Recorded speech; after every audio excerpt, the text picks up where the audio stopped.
Hello and welcome to all of you. Myself Deepak Dewangan और आप देख रहे हैं एग्रीजीव एग्रीकल्चर एंड बायोलॉजी की संपूर्ण सरल और सटीक पढ़ाई और हिंदी इंग्लिश नोट्स के साथ पढ़ाने वाली यूट्यूब की एकमात्र चैनल। आज हम लिक्विड मेडिकल ऑक्सीजन के बारे में पूरा डिटेल में इसमें समझेंगे कि मेडिकल ऑक्सीजन कैसे बनाया जाता है और जो अस्पतालों में इसका उपयोग हो रहा है कैसे बनता है और ऑक्सीजन की इतनी किल्लत अभी क्यों हो रहा है। सभी अस्पतालों में जो है बहुत ज़्यादा किल्लत देखने को मिल रहा है, देखेंगे। और साथ साथ जो है भारत में कितना ऑक्सीजन का उत्पादन होता है प्रतिदिन, उसके बारे में देखेंगे कि यहाँ भारत की क्षमता कितनी है ऑक्सीजन बनाने की। आपके सारे सवालों का जो जवाब है इस वीडियो के अंतर्गत आपको मिलने वाला है, तो इस वीडियो को अंतिम तक देखते रहिए और समझने का कोशिश कीजिए हम लोग क्या इसमें पढ़ेंगे। तो देखेंगे वीडियो जिस पे हमारा चर्चा होगा। पहला पॉइंट होगा हमारा मेडिकल ऑक्सीजन क्या है, या जो LMO ये क्या होते हैं। साथ साथ जो है आपका ऑक्सीजन सिलेंडर के कितने प्रकार होते हैं, कितने टाइप्स का ये पाया जाता है। तीसरा नंबर आगे इसमें ऑक्सीजन उत्पादन प्रतिदिन कितना होता है, उसको भी यहाँ पर देखेंगे कितना इसका उत्पादन होता है। साथ साथ जो है परिवहन टैंकर की बनावट कैसा है, क्योंकि इसका जो टैंकर है वो स्पेशल टाइप का टैंकर रहता है, तो इसकी बनावट कैसा है, ये क्यों हमारे लिए आवश्यक है, इसके बारे में भी हम इसमें देखेंगे, क्योंकि उसी में इसको लेकर जाया जाता है। अब पांचवा पॉइंट है कि इसमें ऑक्सीजन कैसे बनाया जाता है, कि इसमें ऑक्सीजन का फॉर्मेशन जो है इसमें कैसे होता है। फिर आएगा हमारे पास जो है सबसे ज़्यादा ऑक्सीजन बनाने वाली राज्य कौन से, पूरे भारत में सबसे ज़्यादा ऑक्सीजन कहाँ बनता है। फिर आएगा ऑक्सीजन सिलेंडर में कितना प्रतिशत ऑक्सीजन होता है, इसको भी देखेंगे कितना प्रतिशत वहाँ पर ऑक्सीजन होता है और किन मरीजों को ऑक्सीजन की आवश्यकता है, किनको लगाना है ऑक्सीजन, इसको भी यहाँ पर हम लोग समझेंगे कि कैसे इसको दिया जाता है। पहला आएगा हमारे पास मेडिकल ऑक्सीजन क्या है, या इसको बोलते हैं LMO भी बोलते हैं, यानी कि लिक्विड मेडिकल ऑक्सीजन। तो ऐसी हवा जिसमें 98% तक ऑक्सीजन होता है, ऐसी हवा जिसमें क्या होगा 98% तक ऑक्सीजन होता है, जिसका उपयोग किसी मरीज के फेफड़ों के ठीक से काम ना करने पर लगाया जाता है। कोई मरीज है उसका फेफड़ा अगर अच्छे से काम नहीं कर रहा है तब इसको लगाते हैं, एवं इसे अस्पतालों में इस्तेमाल किया जाता है। अगर कोई मरीज है उसका फेफड़ा अच्छे से काम नहीं कर रहा है तब इसको लगाया जाता है। आएगा हमारे पास दूसरा ऑक्सीजन सिलेंडर के प्रकार, की कितने प्रकार के ऑक्सीजन सिलेंडर हमारे पास होता है। तो सबसे पहले आएगा हमारे पास पर्वतीय ऑक्सीजन सिलेंडर, दूसरा आएगा हमारे पास समुद्री ऑक्सीजन सिलेंडर, और इसमें तीसरा आएगा हमारे पास समुद्री 300 मीटर ऑक्सीजन सिलेंडर। इसको बारी बारी से हम लोग समझेंगे। तो और चौथा आएगा हमारे पास जो है वेंटिलेटर ऑक्सीजन सिलेंडर। इसके बारे में पूरा डिटेल में हम इसमें देखने वाले हैं कि ये चारों जो है वो क्या होते हैं। पहला आएगा हमारे पास पर्वतीय ऑक्सीजन सिलेंडर। तो आप इसमें नाम से इसका समझ रहे हैं कि पर्वतीय ऑक्सीजन सिलेंडर, जैसे कि डायग्राम में दिख रहा है, मतलब पर्वतारोहियों द्वारा इस्तेमाल किए जाने वाला जो सिलेंडर रहता है उसको बोलते हैं पर्वतीय ऑक्सीजन सिलेंडर कहते हैं। उसके ऑक्सीजन सिलेंडर में जो ऑक्सीजन सिलेंडर उसके पास होता है उसमें ऑक्सीजन के साथ जिसमें नाइट्रोजन गैस को भी मिलाया जाता है, ठीक है, मिला हुआ रहता है, तो इसको बोलते हैं पर्वतीय ऑक्सीजन सिलेंडर। दूसरा आएगा समुद्री ऑक्सीजन सिलेंडर। तो समुद्री ऑक्सीजन सिलेंडर क्या होता है, तो आप इसमें डायग्राम में देख रहे हैं। तो ऐसा ऑक्सीजन सिलेंडर जिसमें जो ऑक्सीजन रहता है उसके साथ जो है क्या मिलाया जाता है, नाइट्रोजन को मिलाया जाता है, ठीक है। ऐसा ऑक्सीजन सिलेंडर जिसमें ऑक्सीजन के साथ जो है नाइट्रोजन को भी मिलाया इसमें जाता है, जो कि आपका समुद्र के जो है कम गहराई तक जाने के लिए प्रयोग करते हैं। तीसरा इसमें है समुद्री 300 मीटर ऑक्सीजन सिलेंडर, मतलब 300 मीटर की गहराई तक अगर हमको जाना है तो उस समय जो ऑक्सीजन सिलेंडर लेकर जाएंगे वो अलग तरीके का रहता है। तो इसमें जो है ऑक्सीजन के साथ हीलियम मिला जाता है, ठीक है। आपको ध्यान रखना क्या, ऑक्सीजन के साथ जो है इसमें हीलियम गैस को इसमें मिला दिया जाता है ताकि पानी के अंदर जो है वो दबाव ना बन सके, क्योंकि हीलियम जो हल्की होती है तो उसको बाहर आने में आसानी होती है, इसलिए उसको लगाते हैं, ठीक है। तो आसानी से तैर सके इसलिए उसको लगाया जाता है कि हीलियम गैस उसमें मिलाते हैं। फिर चौथा और इम्पोर्टेंट आएगा हमारे पास वेंटिलेटर ऑक्सीजन सिलेंडर की। वेंटिलेटर ऑक्सीजन सिलेंडर ये क्या होते हैं, कैसे इसको बनाया जाता है, तो ये डायग्राम में आप देख रहे हैं। तो ऐसा ऑक्सीजन सिलेंडर जिनको जो है कहाँ पर इस्तेमाल करते हैं, जिसको अस्पतालों में गंभीर मरीजों के इलाज के लिए इस्तेमाल किया जाता है, ठीक है, जिसमें 98% तक ऑक्सीजन होता है। ऐसा सिलेंडर जिसमें क्या होगा 98% तक इसमें ऑक्सीजन पाया जाता है। अब तीसरा पॉइंट रहता है इसमें ऑक्सीजन उत्पादन प्रतिदिन कितना होता है, कितना उसकी उत्पादन क्षमता हमारे पास है। तो प्रतिदिन ऑक्सीजन जो है लगभग 7500 मैट्रिक टन होता है। प्रतिदिन जो है 7,500 मैट्रिक टन होता है, जिसमें से मांग कितना है, 7,000 मैट्रिक टन की ही मांग है हमारे पास अभी। लेकिन इतनी उत्पादन होने के कारण भी हमारे पास ऑक्सीजन की कमी होने का क्या कारण है, अब हम लोग जानते हैं और आप लोग भी इसके बारे में जानते हैं क्या इसका कारण है। तो कारण नंबर 1 इसमें हम अब बोल सकते हैं टैंकर या जो परिवहन है उसकी बनावट, जो परिवहन टैंकर है उसकी बनावट भी इसमें। तो बोलते हैं ऑक्सीजन के परिवहन भारत की सबसे बड़ी समस्या है, जिसके कारण उत्पादित ऑक्सीजन, जो हमारे पास उत्पादित ऑक्सीजन है उसका परिवहन धीमी गति से हो रहा है, जिसके कारण से ऑक्सीजन सिलेंडर की उपलब्धता भी है। ठीक है, ऑक्सीजन सिलेंडर की वहाँ पर उपलब्धता भी है। साथ साथ जो है ऑक्सीजन परिवहन में इस्तेमाल होने वाले टैंकर को जो है क्रायोजेनिक टैंकर कहते हैं। वो एक स्पेशल टाइप का टैंकर रहता है जिसके थ्रू उसको परिवहन किया जाता है। इसको क्या बोलते हैं, क्रायोजेनिक टैंकर कहते हैं, जिसका जो तापमान रहता है उस टैंकर का -185 डिग्री सेंटीग्रेड होता है। और टैंकर पर जो है ताप को नियंत्रित करने के लिए उसमें क्या लगा रहता है, कूलिंग सिस्टम को लगाया जाता है। ठीक है, कूलिंग सिस्टम वहाँ पर लगा होता है क्योंकि वो -185 डिग्री सेंटीग्रेड तापक्रम को बनाकर रखा सके, यानी कि क्रायोजेनिक टैंकर पे। जो टैंकर के तापक्रम को क्या करता है, नियंत्रित करता है। जो क्रायोजेनिक टैंकर हमारे पास है उसको तापक्रम को नियंत्रित करेगा। -185 डिग्री सेंटीग्रेड पर जो है ऑक्सीजन जो है द्रव रूप में होता है और उसी रूप में रहता है। इसी कारण जो है ऑक्सीजन की इतनी ज़्यादा परेशानी हो रही है। हमारे पास जो है क्या है, उत्पादित जो ऑक्सीजन है उसको परिवहन के लिए क्रायोजेनिक टैंकर की कमी है। ठीक है, इसी कारण से वो देर हो रही है और जिस कारण से काला बाजारी जो है वो जोर शोर से चल रहा है। यही उसका कारण है कि हमारे पास जो परिवहन टैंकर है उसकी कमी है। सिंपल अगर होता, ये देख सकते हैं आप इसका टैंकर, तो सिंपल अगर टैंकर होता हमारे पास तो इसमें वो कोई दिक्कत नहीं था। ये देखिए यहाँ पर कूलिंग सिस्टम लगा हुआ है ना। सिंपल टैंकर होता तो कोई दिक्कत ही नहीं होता। अभी भारत की मदद के लिए कुछ देश इसमें से सामने आए हैं, जिससे हमारी ऑक्सीजन की जो समस्या है वो जो है दूर होने का अनुमान है, बहुत जल्दी दूर होने की संभावना इसमें बना हुआ है, क्योंकि जो बहुत सारे देश है हमारे पास सामने भी आए हैं। और ऑक्सीजन जो टैंकर को एयरलिफ्ट और जो है ग्रीन कॉरिडोर के थ्रू जो है पहुंचाया जा रहा है। एयरलिफ्ट भी हो रहा है, अलग अलग देशों से भी आ रहा है, साथ साथ जो ग्रीन कॉरिडोर के थ्रू जो है उसको पहुंचाया जा रहा था। आप देख सकते हैं यहाँ पर ऑक्सीजन जो परिवहन है एयरलिफ्ट भी कर रहे हैं, बाय ट्रेन से भी उसको ले जा रहा है। अब ये देखते हैं इसमें ग्रीन कॉरिडोर क्या होता है, इसको भी आपको जानना आवश्यक है कि ग्रीन कॉरिडोर जो है वो क्या होते हैं। तो इसको देखेंगे, ऐसा रास्ता जिसके ट्रैफिक सिग्नल हमेशा क्या रहता है, हरा। ठीक है, हरा होता है, जो पुलिस और ट्रैफिक पुलिस मिलकर जो है इसको बनाते हैं। ठीक है, ऐसा रास्ता जिसमें उसका जो सिग्नल रहता है हमेशा हरा रहता है, कभी रेड नहीं दिखाता, जिससे उस गाड़ी को किसी भी सिग्नल पर रोका नहीं जाता, मतलब किसी भी सिग्नल पर उसको रोका नहीं जाता। तो ये आप देख सकते हैं, इसका जो सिग्नल रहता है अलग अलग जो स्टेशन पे वो हमेशा वो ग्रीन ही रहता है ना। ये जो है हमारे पास, इसको बोलते हैं ग्रीन कॉरिडोर के नाम से जानते हैं।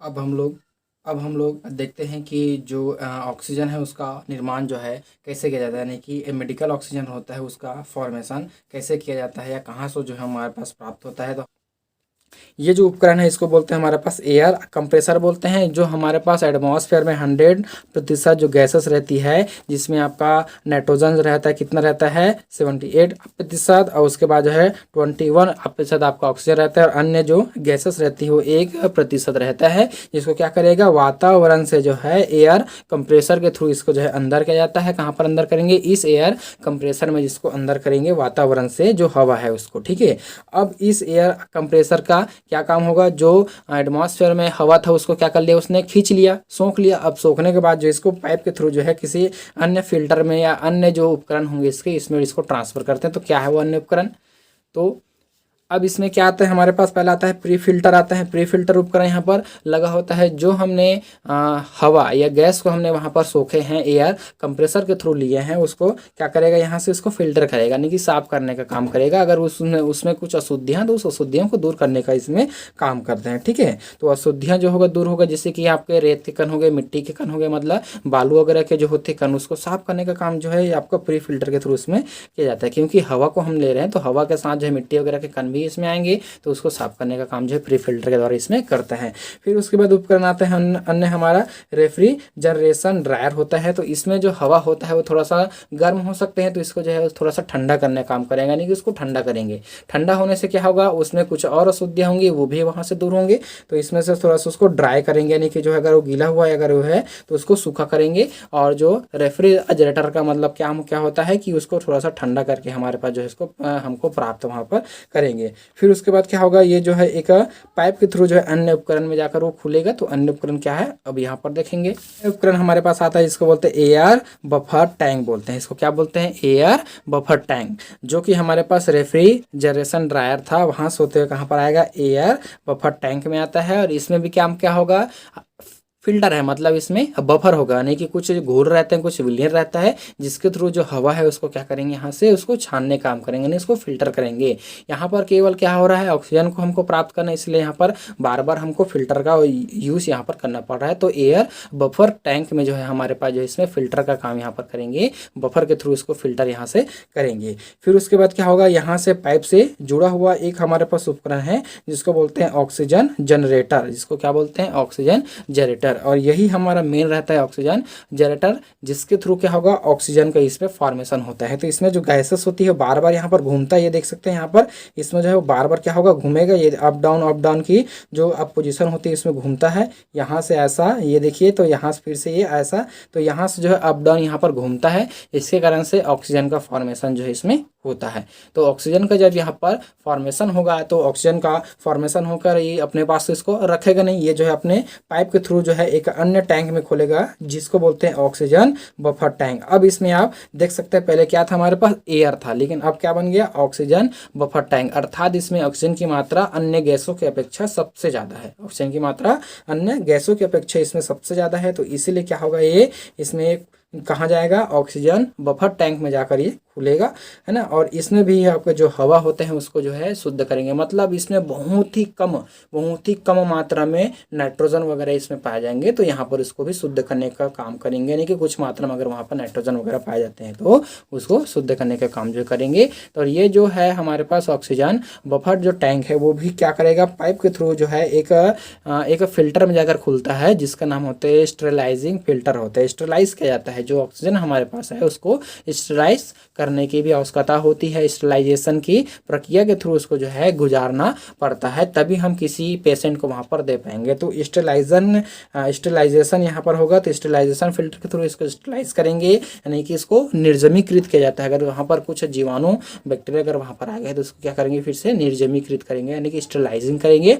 फिर उसके बाद जो है इसको स्टेरिलाइजिंग करने के बाद जो है कहाँ पर जाएगा, पाइप के थ्रू जो है आपका सिलेंडर फिलिंग सेक्शन में जाएंगे, जहाँ पर सिलेंडर को फिल किया जाता है, भरा जाता है, जो खाली ऑक्सीजन के सिलेंडर रहता है उसको भरा जाता है। तो इसमें कौन सा आ रहा है गैस हमारे पास, ऑक्सीजन। कौन सा गैस आ रहा है हमारे पास, ऑक्सीजन। तो ऑक्सीजन तो आ रहा है, लेकिन हमने क्या लिया था, 100% हमने क्या लिया था, एयर लिए थे। 100% हमने क्या लिया था, एयर लिए थे, हवा लिए थे, जिसमें से हमको क्या करना है, केवल यहाँ पर जो है सबसे ज़्यादा ऑक्सीजन को यहाँ पर भरना है। लेकिन हमारे एटमॉस्फेयर में कितना था, 21% ही केवल ऑक्सीजन था। तो क्या हमको इतने को यहाँ पर भरेंगे, तो इसके साथ हमको 100 करने के लिए क्या लेना पड़ेगा, फिर अन्य गैसों का यहाँ पर हमको लेना पड़ेगा। हमको अगर जो 100 हमने एयर यहाँ पर लिए थे 100%, लेकिन हमारे एटमॉस्फेयर में कितना था, 21% एटमॉस्फेयर में है, तो 21 तो हो गया चलो यहाँ पर, लेकिन हमको होना कितना यहाँ पर 100 करना है। तो 100 के लिए क्या है, अन्य गैसों को फिर से हमको लेना पड़ेगा। तो क्या ऐसा इसमें होगा, तो इसमें जी नहीं, ऐसा नहीं होगा। इसमें क्या होगा, जो इसमें ऑक्सीजन बनकर आता है वो कितना होता है, 98% ऑक्सीजन रहता है। अर्थात इसमें आपका 98% केवल ऑक्सीजन की मात्रा इसमें होती है, और लेस देन आपका 2% जो है वो अन्य गैसें इसमें हो सकता है, इतना फिल्टर से गुजारने के बाद। लेकिन जो अधिकतर हमारे पास है कितना है, ऑक्सीजन की मात्रा जो है वो कितना है, 98% हमारा ऑक्सीजन की मात्रा इसमें हमको देखने को मिलेगा। तो यही फायदा होता है हमारे पास जो है मेडिकल ऑक्सीजन का, जिसमें क्या होता है, सबसे ज़्यादा जो है ऑक्सीजन की मात्रा पाया जाता है, मतलब 98% तक ऑक्सीजन की मात्रा इसमें जो है वो पाया जाता है। तभी हम किसी पेशेंट को इसको वेंटिलेटर के थ्रू इसको जो है वो लगाया जाता है, यानी कि जो ऑक्सीजन मास्क के थ्रू और वेंटिलेटर के थ्रू इसको जो है वो लगाते हैं, वरना हम इसमें नहीं लगा सकते हैं। ठीक है, तो ये जो होता है सिलेंडर फिलिंग सेक्शन के थ्रू आपका इसी 98% जो ऑक्सीजन रहता है उसको सारे सिलेंडरों में इसमें जो है वो भरा जाता है। इसमें सारे में जो है 98% ही ऑक्सीजन इसमें रहता है। ठीक है, सब में जो है 98% ऑक्सीजन इसमें पाया जाता है, इसको भरा जाता है और फिल होने के बाद जो है इसको अलग अलग हॉस्पिटल्स में जो है इसको डिस्ट्रीब्यूट कर दिया जाता है, जिससे जो पेशेंट को इसकी रिक्वायरमेंट होती है, आवश्यकता होती है, उसको लगाया जाता है। ठीक है, तो ये होता है पूरा इसका उपकरण कि इसको किस तरह से इसमें बनाया जाता है और कैसे इसका इस्तेमाल जो किया जाता है और कितना प्रतिशत वहाँ पर जो है ऑक्सीजन होता है। छठा नंबर आ गया, इसमें सबसे ज़्यादा ऑक्सीजन अब बनाने वाली राज्य कौन सा है भारत में, कि कहाँ पर सबसे ज़्यादा उत्पादन होता है? तो केरल में सबसे ज़्यादा ऑक्सीजन को उत्पादन करता है। केरल एक ऐसा राज्य है जहाँ पर सबसे ज़्यादा ऑक्सीजन उत्पादन होता है। प्रतिदिन 200 मैट्रिक टन उत्पादन होता है ऑक्सीजन का, जो कि बहुत बड़ा उसका रेंज है। और आवश्यकता कितनी वहाँ पर 90 मैट्रिक टन उसकी आवश्यकता होती है, तो अपनी आवश्यकता से 2 गुना का जो है उत्पादन करता है। केरल सबसे पहला राज्य था जहाँ पर कोरोना का मरीज मिला था। तो भारत में सबसे पहले कोरोना का जो मरीज है वो केरल में ही वहाँ पर प्राप्त उनको हुआ था। इसलिए जो है केरल ने अपने अस्पताल के उपकरण है उस पर जो है बहुत ज़्यादा काम किया है और अपने उपकरणों को उसने बढ़ाया है। ठीक है, तो बहुत ज़्यादा काम हुआ और वो अपने उपकरणों को बढ़ाया और इसी उपकरणों को बढ़ाने के कारण ही वहाँ पर उसके पास 9% ज़्यादा वेंटिलेटर मशीन है और साथ ही साथ उसके पास जो है 9% ज़्यादा ICU बेड है उपलब्ध है, जो आवश्यकता पड़ने पर उसको काम अभी लग रहा है।